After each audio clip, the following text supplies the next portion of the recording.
olishga harakat qilaman.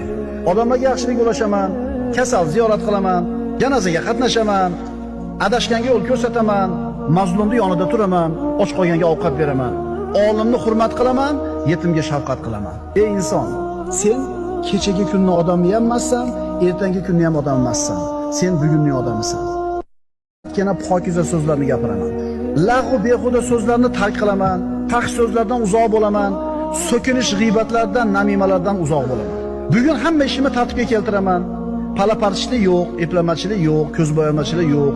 Kitoblarimni tartibga keltiraman, ish stolimni tartibga keltiraman, xonam, ishxonam hammasi tartibli bo'ladi. Usti boshimga qarayman, so'zlarimni, harakatlarimni tartibga keltiraman. Alloh yaxshi ko'rgandek go'zal bo'laman.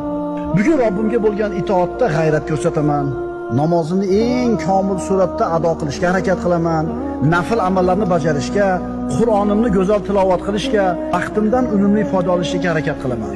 Odamlarga yaxshilik ulashaman, kasal ziyorat qilaman, janozaga qatnashaman, adashganga yo'l ko'rsataman, mazlumning yonida turaman, och qolganga ovqat beraman. Olimni hurmat qilaman, yetimga shafqat qilaman. Ey inson, sen kechagi kunni odami emassan, ertangi kunni ham odam emassan. Sen bugunning odamisan. Yana pokiza so'z